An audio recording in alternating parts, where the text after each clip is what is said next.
Selamat siang, saya mahasiswa PPG tahap 2 tahun 2026. Nama Arnold Karubaba, mata pelajaran biologi, LPTK Universitas Patimura. Siap memulai pembelajaran di hari ini.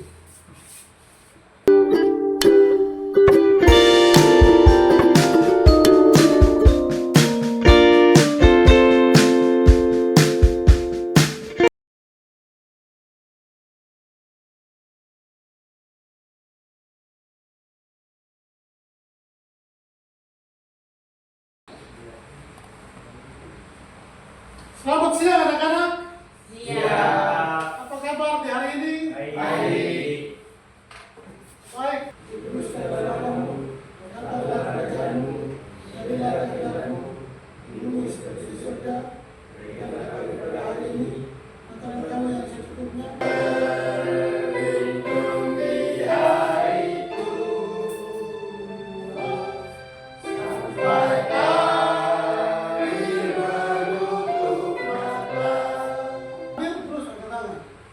Abraham Numberi, Adik.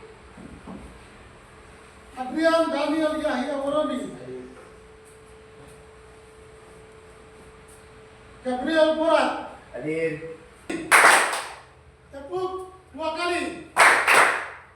Tepuk 1 kali. Ya, tadi satu yang sudah salah ya, anaknya kurang bagus.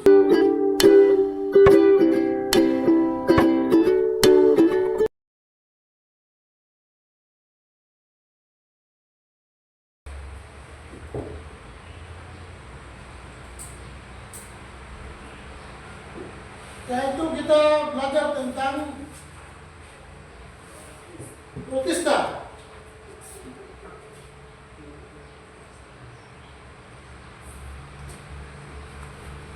Ya.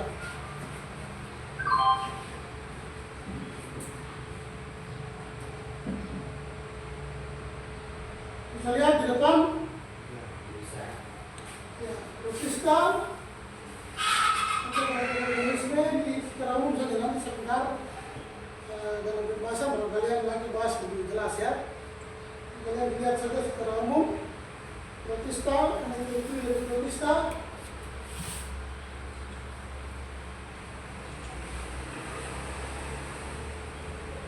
Klasifikasi protista yang sudah kita pelajari. Kira-kira apa pendapat kalian dari siswa? Mungkin ada satu orang yang bisa memberikan pendapat tentang materi dan gambar yang sudah dilihat ini. Silakan. Ya, Marco silakan. Menurut saya gambar jenis-jenis protista tersebut sangat menarik. Hari ini, yaitu kalian bisa menjelaskan pengertian protista. Itu yang pertama, bisa menjelaskan pengertian protista. Yang kedua, kamu bisa mengidentifikasi ciri-ciri umum protista. Dan yang ketiga, bisa menjelaskan klasifikasi protista.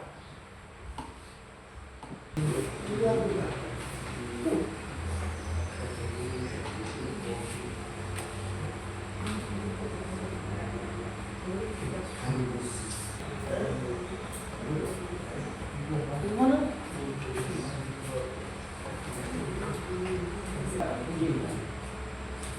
Gimana?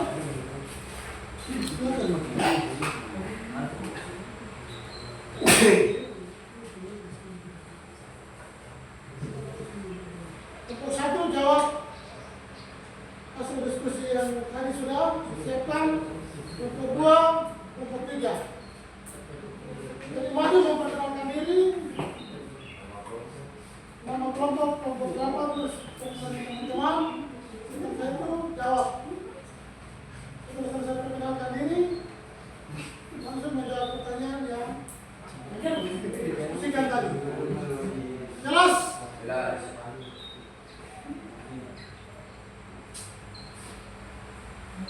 Oke.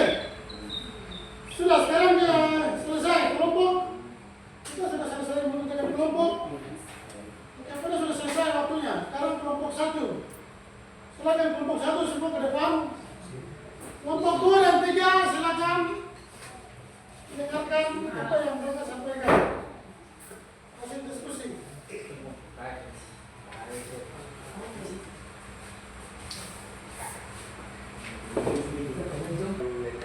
Demikian hasil diskusi kami. Kami dari kelompok 1.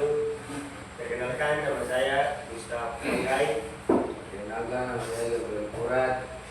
Perkenalkan, nama saya Muhammad Soya.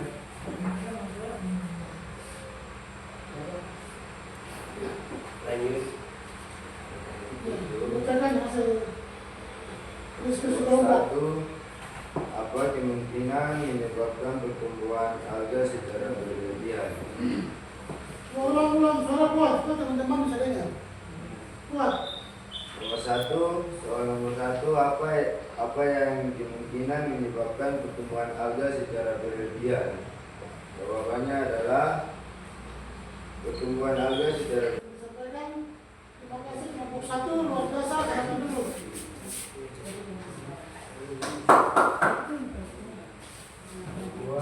Ya kelompok 2.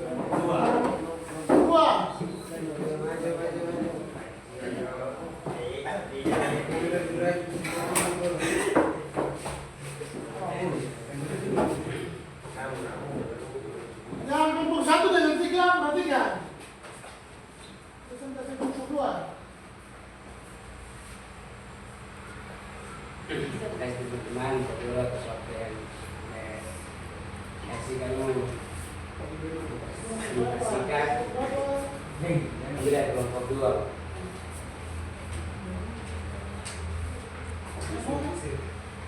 Kenalkan, nama saya Abraham Memberi. Perkenalkan, nama saya Hana Waroni.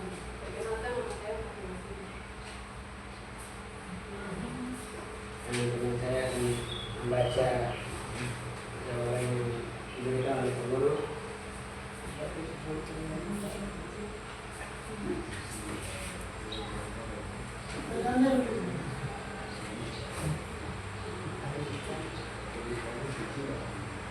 Apa dapat sebab peristiwa tersebut terhadap ekosistem perairan? Pertumbuhan alga yang berlebihan dapat menyebabkan eutrofikasi ketika alga mati dan terurai oksigen terlarut di dalam air berkurang sehingga ikan dan organisme air lainnya dapat mati. Air juga dapat menjadi keruh dan berbau. Sekian itu presentasi kami. Coba kelompok 1 ulang jelas ke dia. Nanti diulang lagi sekali. Baca ulang jelas. Pertanyaannya baru jawaban.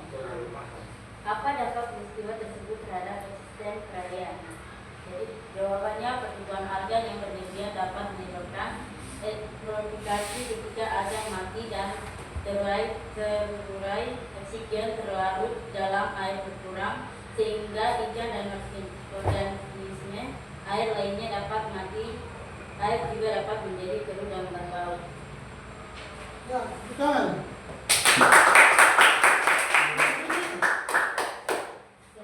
Kelompok 3, silakan.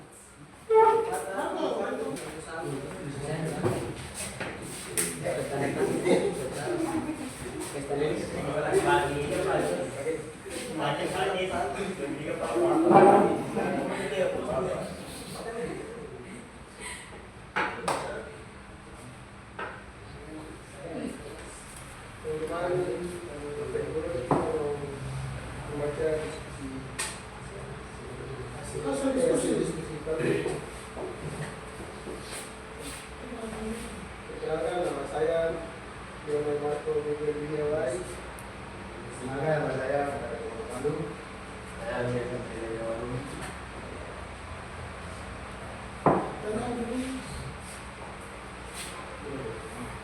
Bagaimana cara mengurangi kemungkinan terjadi peristiwa tersebut? Nah, ini coba belum kuat ya, Pak. Ya, suara kuat. Bagaimana cara mengurangi kemungkinan terjadinya peristiwa tersebut? Cara menguranginya antara lain mengurangi penggunaan pupuk secara berlebihan, mengolah limbah sebelum dibuang ke perairan, tidak membuang sampah dan oksigen ke sungai, serta menjaga kebersihan lingkungan di sekitar perairan. Nah, ini Pengen Baca pelan-pelan. Bagaimana dengar baik, dengar. Baca pelan-pelan supaya teman-teman dengar baik. Baca serius pelan-pelan. Semua teman-teman dengar. Pertanyaannya, bagaimana cara mengurangi kemungkinan terjadinya peristiwa tersebut? Nah, mungkin caranya menguranginya antara lain mengurangi penggunaan pupuk secara berlebihan, mengolah limbah sebelum dibuang di perairan, tidak membuang sampah dan deterjen ke sungai, serta menjaga kebersihan lingkungan sekitar perairan. Tepuk tangan.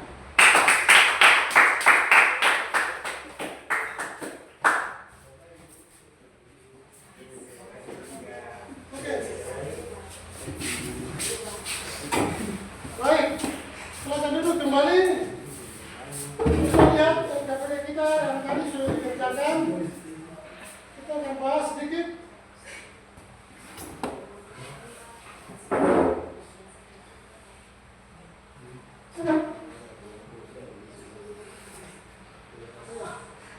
Baik, terima kasih.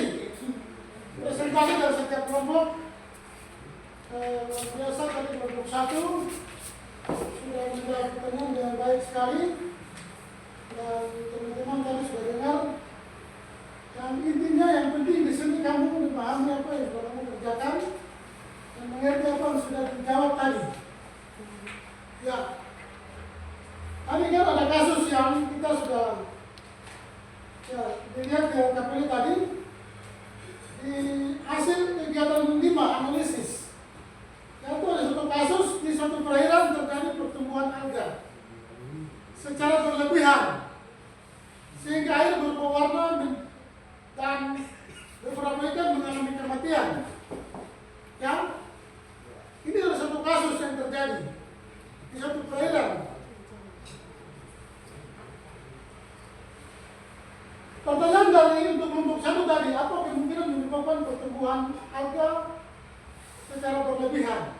Ini kan kasus satu perairan karena pertumbuhan alga berlebihan sehingga air berubah warna dan beberapa ikan mengalami kematian. Pertanyaan pertama yang sudah dijawab oleh kelompok 1 tadi, apa yang kemungkinan menyebabkan pertumbuhan alga berlebihan? Yang tadi sudah dijawab. Pertumbuhan alga berlebihan karena tadi jawaban kelompok 1. Pertumbuhan alga secara berlebihan dapat disebabkan oleh maksudnya Ya, banyaknya maksudnya banyak nutrien. Terutama nitrogen dan fosfor di dalam perairan. Ya, terutama nitrogen dan fosfor yang masuk secara berlebihan. Menyebabkan pertumbuhan alga. Dia memancing pertumbuhan alga itu. Dia memberikan nutrien atau nutrisi makanan yang berlebihan sehingga alga bertumbuh secara berlebihan. Itu kemungkinan yang menyebabkan pertumbuhan alga secara berlebihan. Tadi pertanyaan nomor 1. Kalau untuk kelompok 2, dari peristiwa atau kasus yang tadi di perairan pertumbuhan alga berlebihan menyebabkan beberapa ikan mengalami kematian. Apa dampak peristiwa terhadap ekosistem perairan? Kalau tadi pertanyaan pertama itu untuk alga, ya. Kedua ini apa dampak peristiwa dari kasus yang terjadi tadi terhadap ekosistem perairan di situ?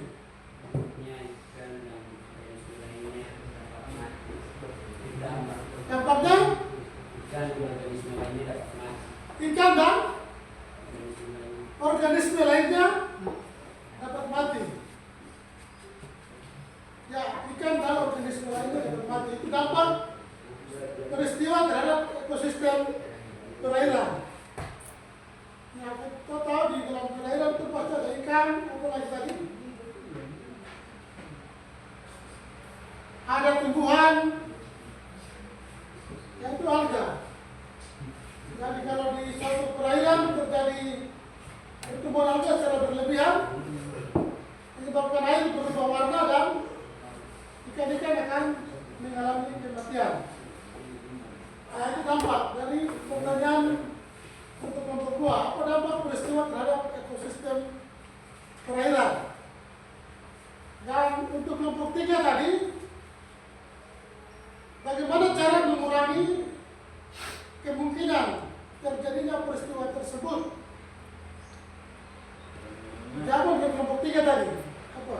Cara menguranginya antara lain mengurangi penggunaan pupuk secara berlebihan, menerima sebelum dibuang ke perairan, tidak membuang sampah dan deterjen ke sungai, serta menjaga kebersihan lingkungan sekitar perairan.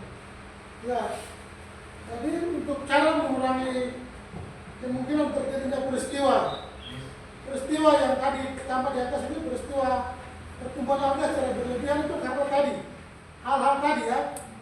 Tadi ada sampah, apalagi sampah, terus ada deterjen yang berlebihan,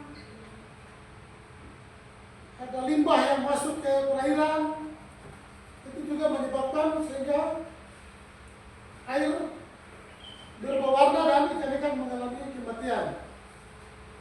Dan karena pertumbuhan alga secara berlebihan.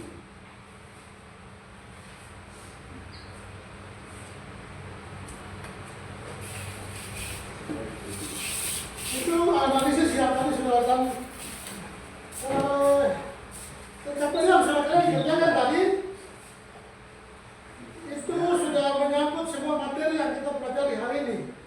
Yaitu bagian kegiatan yang pertama, kalian sudah mengamati organisme,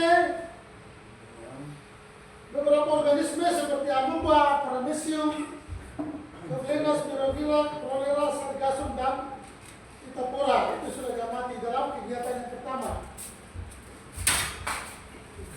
Kalian sudah tulis juga bentuk tubuhnya, alat geraknya, itu sudah di bagian yang pertama ya. Sudah dijawab semua ya. Bagian yang kedua yaitu mengidentifikasi ciri-ciri protista. Tadi LKPD bagian yang kedua. Nah, di situ protista termasuk organisme apa? Itu sudah dijawab di situ. Terus tempat hidupnya di mana? Terus protista ada yang bersifat autotrof, ada dan yang bersifat heterotrof. Autotrof bisa membuat makanannya sendiri dan heterotrof itu yang tidak bisa membuat makanannya sendiri. Dan di situ juga kalian sudah membahas tentang protista yang umumnya memiliki sel, terus berkembang biak secara seksual, terus dengan cara aseksual dan lain-lain. Itu kegiatan yang kedua. Dan yang ketiga itu pengelompokan protista. Dalam kegiatan ketiga KPD yang sudah kalian kerjakan yaitu pengelompokan protista. Dan ada contoh-contohnya, ada protista mirip hewan, mirip tumbuhan, dan mirip jamur. Nah, kalian sudah jawab situ apa dasar pengelompokannya. Pengelompokan protista mirip hewan, mirip tumbuhan, dan mirip jamur.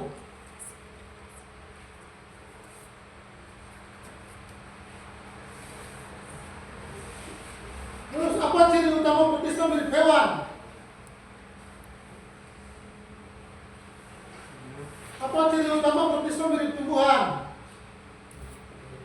Dan apa ciri utama protista mirip jamur? Dan kegiatan kalian yang keempat yaitu ini yang didiskusikan, mengapa amoeba dapat bergerak? Ya, sudah dijawab di situ ya. Terus apa fungsi silia pada paramecium? Mengapa yang geledah diangkat?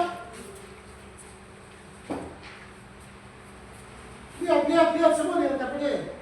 Mengapa yang geledah diangkat memiliki ciri seperti tumbuhan dan hewan?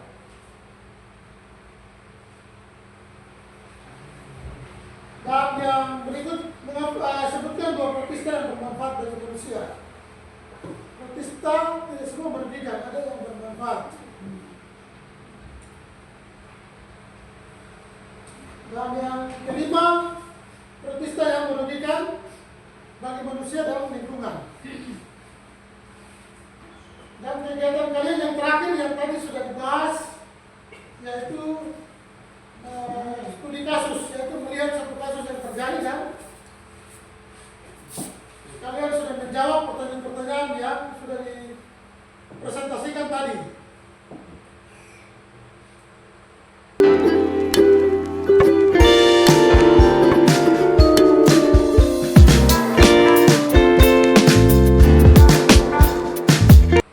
Oke, sebagai kesimpulan, lihat dari gambar tadi, jenis-jenis protista tadi.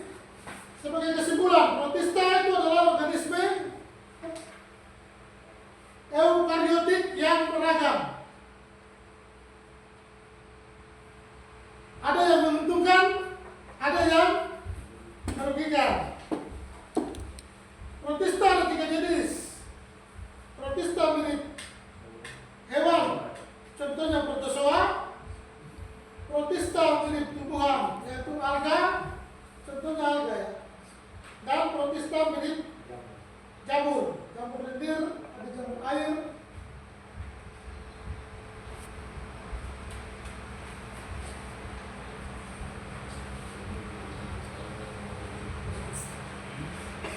Dengan contoh-contohnya yang sudah dilihat di gambar tadi ya, sudah lihat di gambar masing-masing kelompok sudah dapat ya. Perhatikan gambarnya, di situ ada gambar dari setiap jenis-jenis protista mirip hewan, mirip tumbuhan, dan mirip jamur.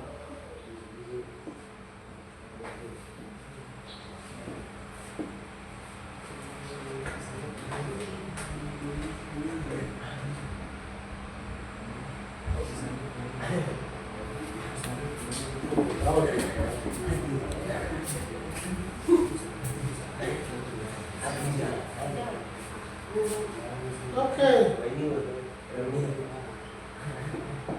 Dan yang terakhir, peran protista dalam kehidupan. Dia bermanfaat secara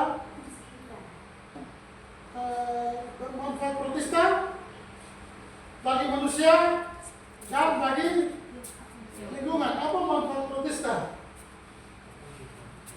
Yang terakhir, apa manfaat protista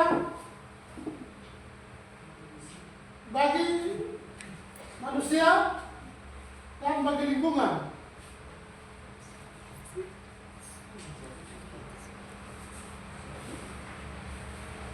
Ya, apa yang sudah dikerjakan tadi, materi yang sudah dikerjakan tadi.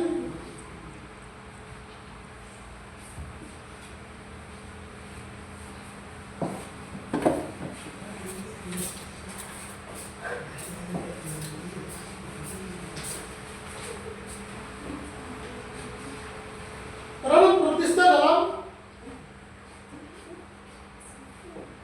kehidupan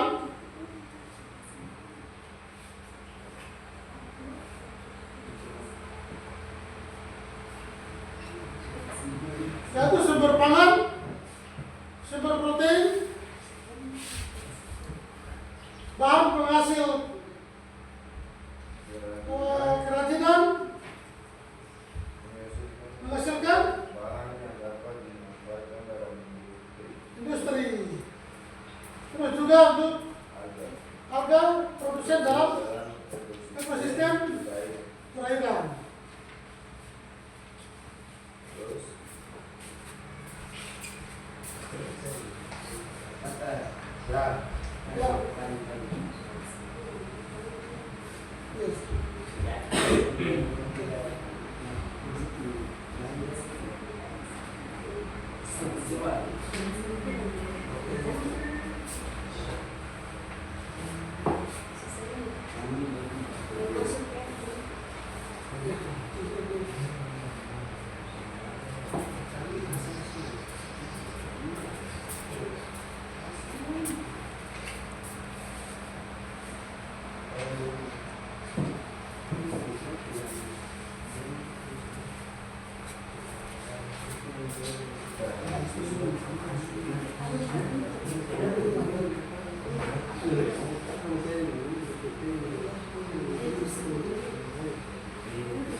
Baik, demikian pembelajaran kita hari ini. Untuk materi selanjutnya dalam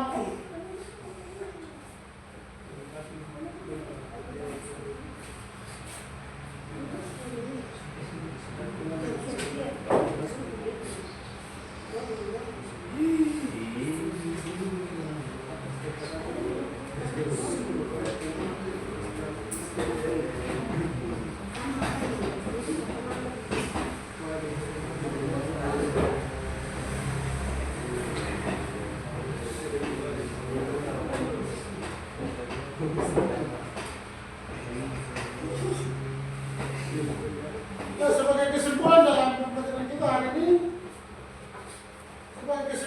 pembelajaran kita hari ini, bahwa Protestan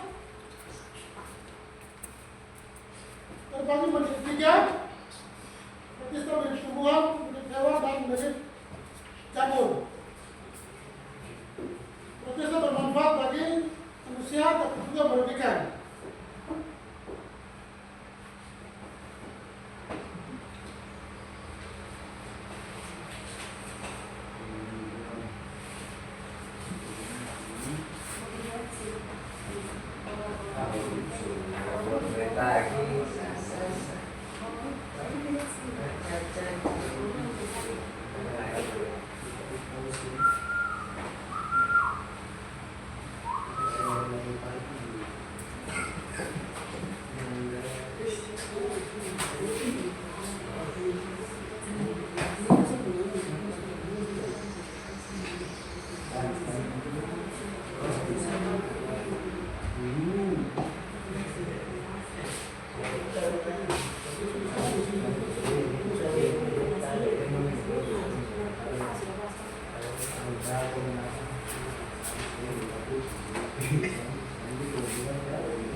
Oke, yang sebagai refleksi dari siswa, apa yang dapat kalian pahami tentang Protestan? Apa yang kalian pahami tentang Protestan dari pembelajaran yang sudah kita belajar tadi? Ya, silakan. Ada siswa yang mewakili bisa menyampaikan.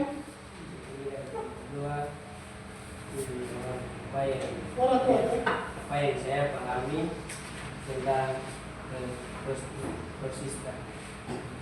Protestan. Saya memahami bahwa Protestan adalah organisme eukariotik yang umumnya menjadi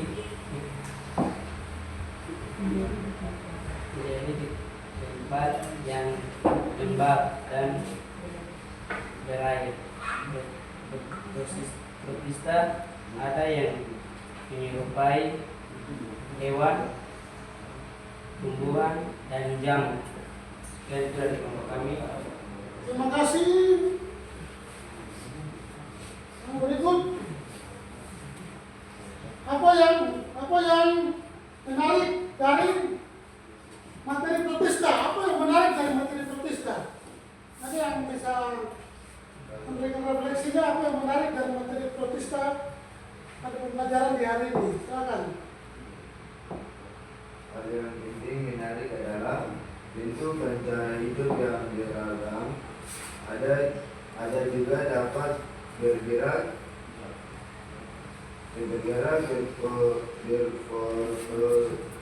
berfotosintesis, dan ada juga yang dapat menyebabkan penyakit. Terima kasih.